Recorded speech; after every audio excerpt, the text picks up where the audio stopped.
मेरी वॉइस आ रही है आप सभी को? Yes ma'am. Yes ma'am.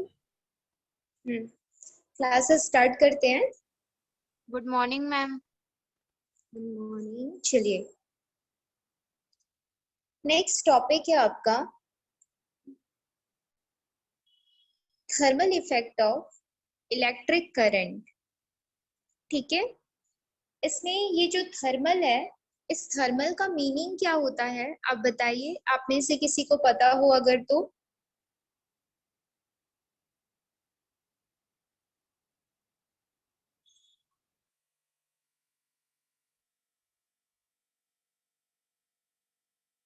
बताइए थर्मल का मीनिंग क्या होता है।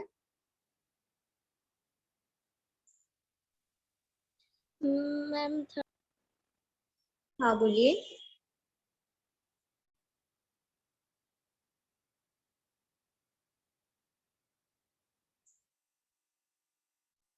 चलिए स्टार्ट करते हैं। जो थर्मल है इसका मीनिंग होता है हीट। ठीक है, हीट। हीट को हम क्या बोलते हैं, इन अ साइंटिफिक टर्म हम बोल सकते हैं थर्मल भी बोला जाता है। तो होता क्या है देखिए, हम अपने डे टू डे लाइफ में आप सभी जानते हैं बहुत सारे इलेक्ट्रिकल एप्लियंसेस का यूज करते हैं। इलेक्ट्रिकल एप्लियंसेस मींस जो कि इलेक्ट्रिसिटी से चलते हैं उनको बोला जाता है। तो ये जो इलेक्ट्रिकल एप्लियंसेस होते हैं यूज करने के बाद, रोहन कुछ भी एक्स्ट्रा वर्क नहीं करोगे आप, वरना डांट सुनोगे, मैं आपको ग्रुप से लेफ्ट करूंगी। तो देखिए जनरली जो इलेक्ट्रिकल एप्लियंसेस होते हैं हमारे डे टू डे लाइफ से, जो कि इलेक्ट्रिसिटी से क्या होते हैं, चलते हैं। अगर हम क्या करते हैं, काफी देर तक इसका यूज करते हैं, तो ये क्या प्रोड्यूस करते हैं, हीट प्रोड्यूस करते हैं। उसी हीट को यहाँ पर क्या रिप्रेजेंट किया गया है, थर्मल की फॉर्म पे रिप्रेजेंट किया गया है। एज अ एग्जाम्पल अगर आप देखोगे तो जैसे बल्ब होता है, अगर आपने उसको 1 to 2 आवर तक ग्लो करके रखा हुआ है और जब आप उसको क्लोज करोगे तो आप देखोगे कि वो बल्ब काफी ज्यादा गर्म हो जाए रहता है। दैट मीन्स उसने हीट प्रोड्यूस किया होता है, तब जाकर उसका जो एक्सटर्नल एरिया होता है वो आपको कैसा फील होता है, हॉट फील होता है, मतलब वो हीट प्रोड्यूस कर रहा है। ऐसे ही जो मोटर्स होते हैं, या फिर हम बोल सकते हैं जो इलेक्ट्रिक प्रेस हम यूज करते हैं, वो भी आफ्टर यूज के बाद अगर आप उसको टच करोगे तो उसमें से सम अमाउंट ऑफ हीट क्या होता है, प्रोड्यूस होता है। ठीक है, तो ऐसे इलेक्ट्रिकल एप्लियंसेस की यहाँ पे बात की जा रही है जो डे टू डे लाइफ में इलेक्ट्रिसिटी की हेल्प से यूज होते हैं, और जब हम उसको लॉन्ग टाइम तक यूज करते हैं तो वो हीट प्रोड्यूस करते हैं, लाइक अ बल्ब, मोटर या फिर इलेक्ट्रिक प्रेस। आप सभी जानते हैं कि जब भी कोई करंट किसी भी कंडक्टर में अगर फ्लो होता है तो उस कंडक्टर से सम अमाउंट ऑफ जो इलेक्ट्रिकल एनर्जी होती है वो लूज होती है। ठीक है, ये इलेक्ट्रिकल एनर्जी लूज क्यों होती है, तो ये बेस्ड है किस पे, लॉ ऑफ एनर्जी कंजर्वेशन पे। लॉ ऑफ एनर्जी कंजर्वेशन हमको क्या बोलता है, energy can neither be created nor be destroyed but can only be converted from one form to other form। जो एनर्जी होती है ना तो क्रिएट होती है और ना ही डिस्ट्रॉय होती है, बल्कि वो वन फॉर्म से क्या होती है, अदर फॉर्म में कन्वर्ट होती है। और इसी रीजन की वजह से क्या होता है, जब किसी कंडक्टर में हम इलेक्ट्रिक करंट को फ्लो करते हैं तो उस कंडक्टर से some amount of energy lose होती है, और वो एनर्जी इलेक्ट्रिकल एनर्जी से किस में ट्रांसफॉर्म होती है, हीट एनर्जी में ट्रांसफॉर्म होती है। इस वजह से जब किसी इलेक्ट्रिकल एप्लियंसेस को यूज किया जाता है लॉन्ग टाइम तक, तो उसमें से क्या एनर्जी प्रोड्यूस होता है, हीट एनर्जी प्रोड्यूस होता है। और इसी इफेक्ट को हम क्या बोलते हैं, thermal effect of electric current बोलते हैं। ठीक है, मतलब इन अ शॉर्ट फॉर्म हम ये बोल सकते हैं कि जब भी किसी इलेक्ट्रिकल एप्लियंसेस को इलेक्ट्रिसिटी गिव की जाती है लॉन्ग टाइम तक, तो सम टाइम के बाद उसमें से few amount of energy release होती है, और उसी रिलीजिंग हीट एनर्जी को ही क्या बोला जाता है, thermal effect of electric current बोला जाता है। ये जो थर्मल होता है या जो हीट एनर्जी होती है ये जनरेट किस में होती है, जो सर्किट आपने बनाया हुआ है उसी सर्किट में थर्मल इफेक्ट जो होता है करंट का वो जनरेट होता है। जैसे यहाँ पर देखिए ये एक सर्किट दिया हुआ है, आपने सर्किट बनाना तो अभी तक सीख लिया होगा क्योंकि इतने सारे सर्किट हम पढ़ चुके हैं। तो देखिए यहाँ पर हमारे पास एक सेल लगा हुआ है, इस सेल से एक की अटैच है, ये हमारा अमीटर हो जाता है, इस डायरेक्शन से करंट जा रहा है ये हमको बता रहा है। यहाँ पर टू टर्मिनल्स के बीच में क्या लगा हुआ है, रजिस्टर लगा हुआ है और रजिस्टर के साथ मैंने वोल्ट मीटर को क्या किया, कनेक्ट किया है। तो इन सभी को यूज करते हुए हमारा क्या बनता है, एक सर्किट बनता है और इसी सर्किट में जब हम करंट को फ्लो करेंगे और कोई भी इलेक्ट्रिकल एप्लियंसेस इससे हम कनेक्ट करेंगे तो उस टाइम पर उस इलेक्ट्रिकल एप्लियंसेस से some amount of energy release होगी और उसी रिलीजिंग हीट एनर्जी को क्या बोला जाता है, thermal effect of electric current बोला जाता है। अब देखिए नेक्स्ट टॉपिक यहाँ पे बताया गया है thermal rule of joule. Means जो हीट एनर्जी इलेक्ट्रिकल एप्लियंसेस से प्रोड्यूस होती है, जो कि हमको इलेक्ट्रिकल प्रेस या फिर किसी बल्ब या मोटर में देखने को मिलती है, उसका अमाउंट कितना होता है। तो उसका अमाउंट पता करने के लिए हमको उसका जो फॉर्मूला बेस्ड डेरिवेशन होता है उस डेरिवेशन को देखना पड़ेगा। तो देखिए हम इसको कैसे मेजर कर सकते हैं कि कितने अमाउंट ऑफ एनर्जी हमारी रिलीज हो रही है। तो इसको मेजर करने के लिए देखिए यहाँ पर थर्मल रूल ऑफ जूल दिया हुआ है, तो इस रूल को हम देख लेते हैं।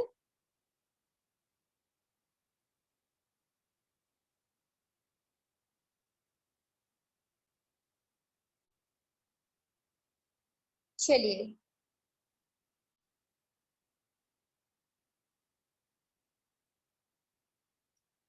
तो यहाँ पे आपको दिख रहा होगा थर्मल रूल ऑफ जूल। ये क्या होता है, देखो थर्मल रूल ऑफ जूल का यूज करके जो भी हीट हमारा क्या हो रहा है, प्रोड्यूस हो रहा है, उस हीट का अमाउंट हम क्या कर सकते हैं, कैलकुलेट कर सकते हैं। उसको कैलकुलेट करने के लिए हमको सम अदर फैक्टर या क्वांटिटीज की जरूरत होती है, उन क्वांटिटीज के बारे में भी हम देखेंगे।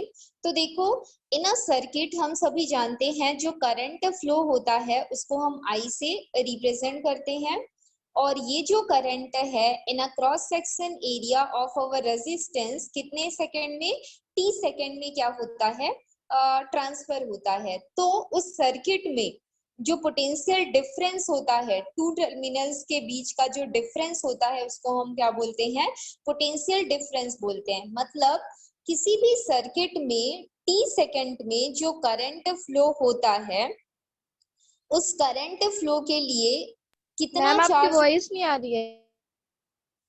अब भी आ रही है,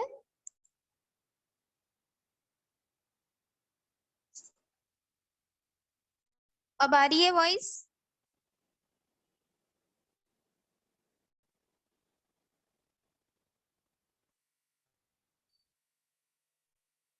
मैम वॉइस आ रही है। आ रही है अब, चलिए ठीक है, सभी को आ रही है ना। कोई यस एक, मैम। हाँ चलिए ठीक है।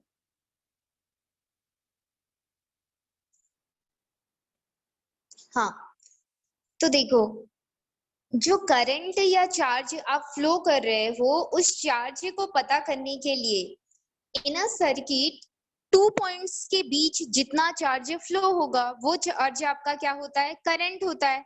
तो हमको पता करना पड़ेगा कि मैंने कितना charge in a circuit flow किया हुआ है। तो वो चार्ज पता करने के लिए हमारा फॉर्मूला क्या हो जाएगा, Q is equal I into T. मतलब जितना हमने वहां पे चार्ज फ्लो किया है वो चार्ज हमको किससे पता चलेगा, करंट, और जिस टाइम पर हमने फ्लो किया है उससे हमको पता चल जाएगा। तो हमको जो फॉर्मूला मिल जाता है वो फॉर्मूला हमारे पास क्या हो जाता है, Q is equal I into T. मतलब चार्ज पता करना है तो करंट और टाइम को मैं अगर मल्टीप्लाई कर दूं तो मुझे क्या पता चल जाएगा, जो चार्ज है वो पता चल जाएगा। और जो भी चार्ज है, चार्ज क्या होता है, टू पोटेंशियल के बीच जो भी हम फ्लो करते हैं, तो उन टू पोटेंशियल के बीच में चार्ज को वन टर्मिनल से अनदर टर्मिनल तक ले जाने में जो भी हमको वर्क करना पड़ता है, उसी वर्क को हम क्या बोल देते हैं, चार्ज बोल देते हैं। तो देखो, वर्क डन मतलब एक टर्मिनल से दूसरे टर्मिनल तक आप किसको ले जा रहे हो, चार्ज को ले जा रहे हो। मतलब एक जगह से दूसरी जगह आप जाओगे तो आप कुछ ना कुछ क्या कर रहे हो, वर्क कर रहे हो। तो उस वर्क को पता करने के लिए जिस चार्ज को आप वन टर्मिनल से अदर टर्मिनल तक लेके जा रहे हो, वो आपको पता होना चाहिए। तो उस वर्क के लिए हम क्या यूज करते हैं, W is equal Q into V, जहां पर Q हमारा किसको बता रहा है, चार्ज को बता रहा है, और V हमारा टू पोटेंशियल, मतलब एक टर्मिनल से दूसरे टर्मिनल तक जा रही हूँ, तो डिस्टेंस भी मुझे पता होना चाहिए। तो उसके लिए मैंने क्या किया है, पोटेंशियल डिफरेंस यूज किया है। तो मुझे वर्क डन पता चल जाएगा कि work done is equal Q into V, जहां पर Q हमारे चार्ज को बता रहा है और V पोटेंशियल डिफरेंस को बता रहा है। तो हम सभी जानते हैं कि Q को किससे रिप्रेजेंट किया जाता है, अभी हमने देखा IT से रिप्रेजेंट किया जाता है। तो from equation 1 W is equal, आप क्या लिख सकते हो, V इंटू IT लिख सकते हो। ये IT कहाँ से आया है, ये जो IT आपको दिख रहा है यहाँ पर, ये Q is equal I into T आपको दिख रहा है। फिर क्या लिखा गया है, W is equal V into IT। तो देखो, पहले जो वर्क डन था वो क्या था, Q इंटू V था, और Q इज इक्वल क्या होता है, IT होता है। तो इस Q को रिप्लेस करके इसकी जगह पे हम क्या लिख सकते हैं, IT लिख सकते हैं। तो हमारा वर्क डन क्या हो जाएगा, VIT हो जाएगा। ठीक है, तो ये फॉर्मूला हमको मिल के आता है अगर हम क्या करते हैं, वर्क डन कैलकुलेट करते हैं। तो वर्क डन हमको क्या बताता है, to move charge Q from one end to the other end across the resistance. ठीक है, और itself as the heat generated in the resistance, मतलब जो चार्ज है आपका, उस चार्ज को वन एंड से अदर एंड, रेजिस्टेंस के एक एंड से अदर एंड तक ले जाने में जितना हमको वर्क करना पड़ता है, उतना अमाउंट ऑफ हीट उस रेजिस्टेंस में क्या होता है, जनरेट होता है। और इसको कैसे हम रिप्रेजेंट कर सकते हैं, W इज इक्वल VIT से रिप्रेजेंट कर सकते हैं। कितना वर्क डन किया उतना ही चार्ज हमको मिलेगा, तो हमारा वर्क डन होता है V इंटू IT। और ये कैसे आया हमने देख लिया। ठीक है, अगर इस W को, जो हमारा वर्क डन है, वो हमारे हीट को बता रहा है, heat generated in the resistance, उसके बारे में बता रहा है, तो इस हीट को रिप्रेजेंट किया जाता है H से, कैपिटल H से। तो अगर W को रिप्लेस करके मैं उसकी जगह पे कैपिटल H लिख देती हूँ, तो उसका फॉर्मूला क्या हो जाएगा, W की जगह पे आपका क्या आ जाएगा, H आ जाएगा, और H इज इक्वल क्या हो जाएगा, VIT हो जाएगा। मतलब जो हीट जनरेटेड होता है in the resistance, thermal rule के बेसिस पे, वो किसके इक्वल होता है, H इज इक्वल VIT के इक्वल होता है। मींस जो हीट जनरेटेड रेजिस्टेंस पे होता है वो किन किन चीजों पे डिपेंड करेगा, एक तो करंट पे डिपेंड करेगा, और दूसरा हम ये देख रहे हैं कि वो पोटेंशियल डिफरेंस पे डिपेंड करेगा और टाइम पे डिपेंड करेगा। But according to Raoult's law, V is equal क्या होता है, V इज इक्वल हमने देखा था क्या होता है, IR आप बोल सकते हो, V इज इक्वल IR होता है। तो इस V की जगह पे मैं इस IR को क्या कर सकती हूँ, पुट कर सकती हूँ। तो जैसे ही मैंने IR को पुट किया, मेरा फॉर्मूला क्या हो जाएगा, H इज इक्वल, V की जगह पे आप क्या पुट करोगे, IR इंटू IT। तो ये जो I और I है, ये मल्टीप्लाई होके क्या हो जाएगा, I स्क्वायर RT हो जाएगा। मतलब जो हमारा हीट जनरेटेड होता है वो डिपेंड करता है करंट पे, रेजिस्टेंस पे, और किस पे, जो हमारा टाइम होता है उस पे। और इसी को बोला जाता है, ये जो फॉर्मूला आपको मिला हुआ है, this is known as the Joule's law of heating. इसी को हम बोलते हैं जूल्स लॉ ऑफ हीटिंग, या फिर थर्मल रूल ऑफ जूल बोला जाता है। ये फॉर्मूला कैसे आया आपको क्लियर हो गया होगा। सबसे पहले हमने चार्ज पता किया इन ओवर सर्किट चार्ज का फॉर्मूला हमको मिला Q इज इक्वल IT।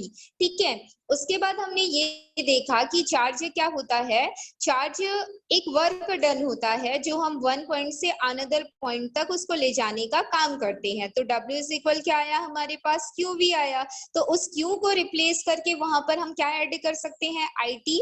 तो Q की जगह पे जब हम IT पुट करते हैं तो हमारे वर्क डन का फॉर्मूला क्या हो जाता है, W इज इक्वल VIT हो जाता है। ठीक है, अब हम जानते हैं कि जो पोटेंशियल डिफरेंस है थ्रू अ ओम्स रूल वो किस पे डिपेंड करता है, करंट पे डिपेंड करता है। तो V इज इक्वल क्या होता है, IR। V को रिप्लेस करके उसकी जगह पे IR पुट करते हैं तो हमको जो फॉर्मूला मिलता है वो क्या होता है, H is equal I square RT मिलता है। इससे ये पता चलता है कि जो हीट जनरेट होता है in a circuit in any appliances या इलेक्ट्रिकल एप्लियंसेस वो डिपेंड करता है इलेक्ट्रिक करंट पे, रेजिस्टेंस पे और टाइम पे। और इसी फॉर्मूला को H is equal I square RT, this is known as Joule's law of heating. ठीक है, और ये लॉ हमको ये बताता है कि जो H होता है, H मतलब ये जो आपकी हीट होती है वो डायरेक्टली प्रोपोर्शनल होती है करंट के। इसके अलावा ये जो हीट होती है डायरेक्टली प्रोपोर्शनल होती है रेजिस्टिविटी के। और इसके अलावा ये हीट डायरेक्टली प्रोपोर्शनल होता है किसके, टाइम के। इसका मतलब है कि आप इन अ सर्किट अगर इलेक्ट्रिक करंट को इंक्रीज करते हो, उसका रेजिस्टिविटी इंक्रीज करते हो और टाइम इंक्रीज करते हो तो वैसे वैसे हीट का अमाउंट क्या होता जाएगा, इंक्रीज होता जाएगा। और इसी वजह से जब हम किसी एप्लियंसेस को काफी लॉन्ग टाइम तक किसी इलेक्ट्रिकल सर्किट से कनेक्ट रखते हैं तो उसमें से जो हीट प्रोड्यूस होता है उसका अमाउंट क्या होता है, लार्ज होता है।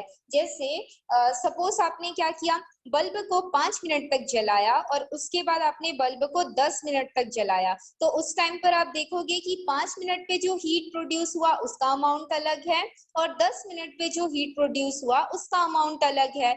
बिकॉज जैसे ही आप टाइम बढ़ाओगे वैसे ही हीट भी क्या हो जाएगा, बढ़ जाएगा, इसमें यही बताया गया है। और जैसे ही आप टाइम कम करोगे हीट भी कम हो जाएगा। तो आप जितना कम टाइम तक अपने इलेक्ट्रिकल एप्लियंसेस को इलेक्ट्रिसिटी प्रोवाइड करते हो उतना कम वो हीट एनर्जी क्या करता है, एमिट करता है। और जितना आप ज्यादा टाइम तक क्या करते हो, किसी इलेक्ट्रिकल एप्लियंसेस को इलेक्ट्रिसिटी प्रोवाइड करते हो तो उतना ज्यादा वो आपको हीट एनर्जी क्या करेगा, प्रोवाइड करेगा। मतलब ट्रांसफॉर्मेशन ऑफ एनर्जी जो होती है वो भी डिपेंड करती है कि हम कितना करंट उस एप्लियंसेस को दे रहे हैं, कितने टाइम तक दे रहे हैं और उसकी रेजिस्टिविटी कैसी है।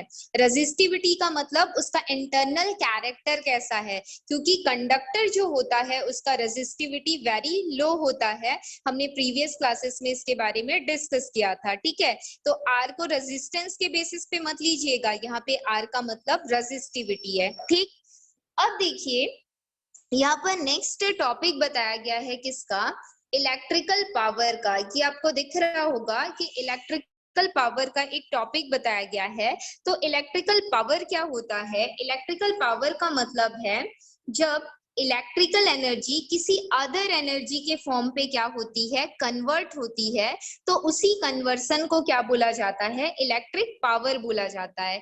मतलब हमने जो अभी पढ़ा थर्मल रूल ऑफ जूल, उसमें भी हम क्या पढ़ रहे थे, जो इलेक्ट्रिकल एनर्जी है उसका ट्रांसफॉर्मेशन हीट एनर्जी में हो रहा था, उसी के बारे में हम डिस्कस कर रहे थे। तो उसी को हम क्या बोलते हैं, इलेक्ट्रिकल पावर बोलते हैं। मतलब एक इलेक्ट्रिकल एनर्जी का किसी अदर फॉर्म में एनर्जी को कन्वर्ट करने का पावर कितना है, the rate at which electrical energy is converted into any other form of energy is known as, हम क्या बोल सकते हैं उसको, इलेक्ट्रिक पावर। ठीक है, और ये किस वजह से या किसके इक्वल होगा, ये जो energy other form of energy आपको मिलेगी ये इक्वल होगा उस सर्किट में प्रेजेंट या उस सर्किट में फ्लो होने वाले इलेक्ट्रिक करंट या फिर उसके पोटेंशियल डिफरेंस के। ठीक है, तो उसको हम क्या बोलते हैं, इलेक्ट्रिक पावर बोलते हैं। नॉर्मली पावर किसको बोला जाता है, इलेक्ट्रिक पावर और पावर डिफरेंट होगा। जो पावर होता है वो किसको बोला जाता है, रेट ऑफ वर्क डन। ठीक है, उसको हम क्या बोलते हैं, पावर बोलते हैं। ये बात आप सभी जानते हैं। And it is denoted by, उसको किससे डिनोट किया जाता है, रेट ऑफ वर्क डन को पी से डिनोट किया जाता है, कैपिटल पी से हम उसको क्या करते हैं, डिनोट करते हैं। ठीक है, और यहाँ पर हम किसकी बात कर रहे हैं, lose of energy, electrical energy too, जितना भी एनर्जी वो लूज करेगा, तो हम ये बोल सकते हैं कि the rate of loss of energy in any electrical circuit is also called as electric power. उसको भी हम इलेक्ट्रिक पावर बोल सकते हैं। ठीक है, कि कितना अमाउंट ऑफ किसी इलेक्ट्रिकल सर्किट से एनर्जी लूज हो रहा है। तो ये तो एक थ्योरेटिकल डेफिनेशन है। इसको हम कैलकुलेटिव फॉर्म पे या फॉर्मूला फॉर्म पे कैसे देख सकते हैं, तो देखिए यहाँ पे बताया गया है कि मान लीजिए मेरे पास कोई सर्किट है और उस सर्किट में मैंने क्या किया, आई करंट को फ्लो किया। आई करंट अगर फ्लो करेंगे तो उस सर्किट में कोई ना कोई क्या होगा, पोटेंशियल डिफरेंस होगा, क्योंकि करंट तभी जनरेट होता है जब दो पॉइंट्स के बीच में हम इलेक्ट्रिकल चार्ज को फ्लो करते हैं। तो उससे जनरेट जो भी हमारे पास इलेक्ट्रिकल चार्जेस आते हैं उसी को हम करंट बोलते हैं। तो हमने अभी देखा कि एक पोटेंशियल से दूसरे पोटेंशियल तक जब किसी चार्ज को ले जाया जाता है तो हमको उस टाइम पर कुछ वर्क करना पड़ता है, और वो वर्क क्या होता है, W इज इक्वल VIT होता है। तो वर्क क्या होता है, W इज इक्वल VIT होता है। तो लॉस ऑफ एनर्जी इन अ, जो भी सेकंड आप लगा रहे हो, लॉस ऑफ एनर्जी कितने सेकंड पे आप वर्क डन कर रहे हो, कितने टाइम पे आप वर्क डन कर रहे हो, उसके लिए आपका फॉर्मूला क्या हो जाएगा, जैसे आपने वर्क डन किया तो उस वर्क डन के लिए इन अ 1 सेकेंड वर्क डन आप कैसे लिखोगे, W/T लिखोगे, जहां पर ये जो W है आपका, ये किसके इक्वल हो जाता है, VIT के इक्वल हो जाता है। हमने लिखा अपॉन वर्क डन कितने T सेकेंड में पूछा जा रहा है हमको, तो T सेकेंड में हम इसका वर्क डन निकालेंगे।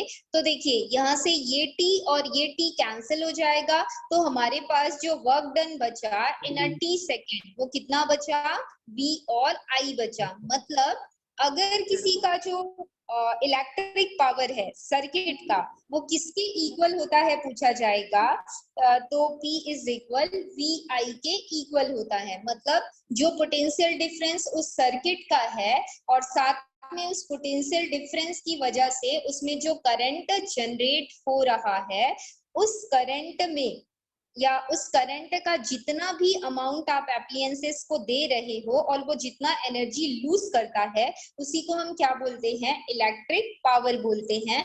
And it is represented by P is equal VI, या फिर इसी को आप रिप्रेजेंट कर सकते हो P इज इक्वल W/T के फॉर्म पे। ठीक है, अब हम इसकी यूनिट देख लेते हैं कि इलेक्ट्रिकल पावर की यूनिट क्या होती है, क्योंकि इसी से हम किसी भी कंजम्पशन ऑफ इलेक्ट्रिसिटी को क्या कर सकते हैं, कैलकुलेट कर सकते हैं। तो इलेक्ट्रिकल पावर की यूनिट होती है वॉट। ये इंपॉर्टेंट क्वेश्चन है, याद रखिएगा, what is the unit of electrical power. ठीक है, अब इलेक्ट्रिकल पावर की यूनिट वॉट होती है, और साथ में जो हमारा ये जो वॉट होता है इसका वैल्यू कितना होता है अगर आपसे पूछा जाएगा, तो जो 1 वॉट की वैल्यू होती है उसको हम कैसे मेजर करते हैं, देखिए यहाँ पर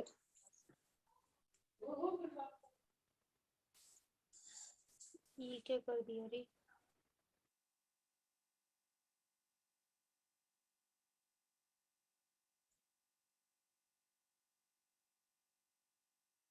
देखिए यहाँ पे आपको मेजरमेंट दिखाया गया है।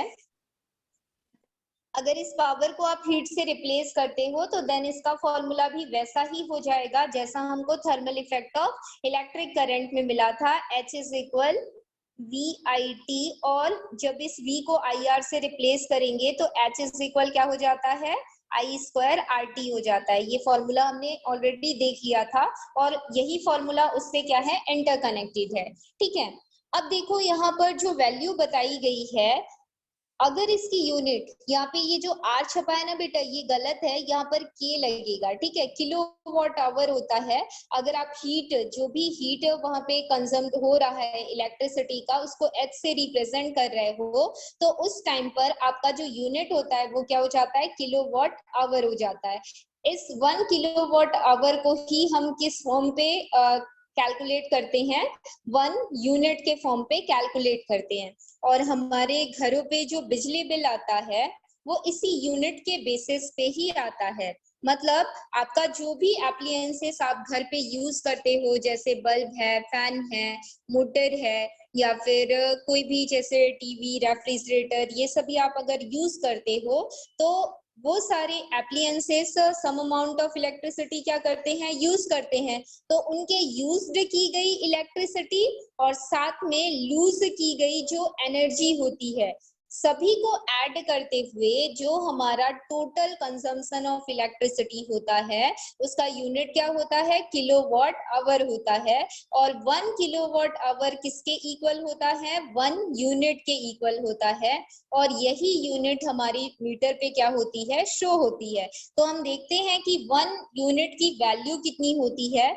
इसमें कितना वॉट आता है। तो 1 यूनिट इज इक्वल होता है, 1 यूनिट इज इक्वल कितना होता है, लगभग इसके अंतर्गत 1000 वॉट आ जाएगा। 1 किलो वॉट आ रहा है, तो अगर मैं उसको वॉट में लूंगी तो कितना हो जाएगा, 1000 वॉट इन 1 आवर।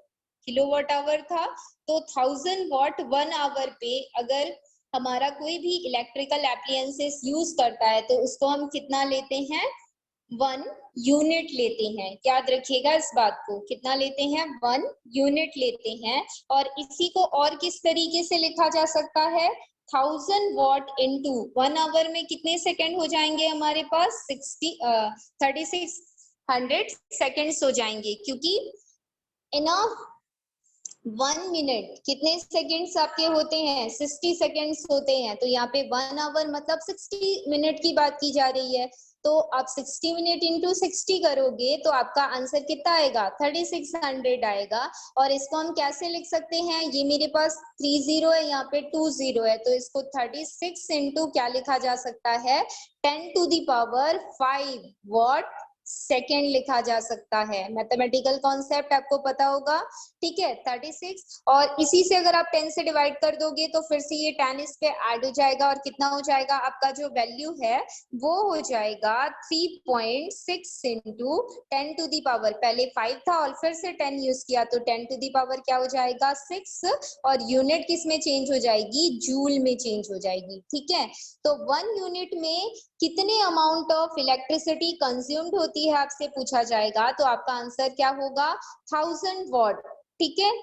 और कितने 1 आवर पे 1000 वॉट इलेक्ट्रिसिटी के कंजम्पशन को क्या बोला जाता है, 1 यूनिट बोला जाता है। और इसी को अगर हम सेकेंड में मेजर करें तो इसको हम किस फॉर्म पे लिख सकते हैं, 1000 वॉट इंटू 36 सेकेंड। इसको और सिंपल फॉर्म में कन्वर्ट करते हैं तो 36 इंटू 10⁵ सेकेंड, मतलब आपको 1 यूनिट की वैल्यू पूछी जाएगी और ये सारी वैल्यूज दी जाएगी। तो इसमें से जो आपकी 1000 वॉट वाली वैल्यूज है, अगर इस फॉर्म पे देता है तो भी वो करेक्ट होगा। 36 इंटू 10⁵ आपकी 5 वैल्यू आती है, तो यूनिट आपकी वॉट सेकेंड आ जाएगी। और अगर 3.6 इंटू 10⁻6 आती है, तो आप उसको 3.6 इंटू 10⁻6 वॉट सेकेंड में भी लिख सकते हो, या फिर उसको 3.6 इंटू 10⁻6 जूल में भी आप उसको क्या कर सकते हो, रिप्रेजेंट कर सकते हो, अगर जूल में पूछा जाता है तो, ठीक है। तो इस तरीके से 1 यूनिट की वैल्यू कैलकुलेट की जाती है इन अवर होम।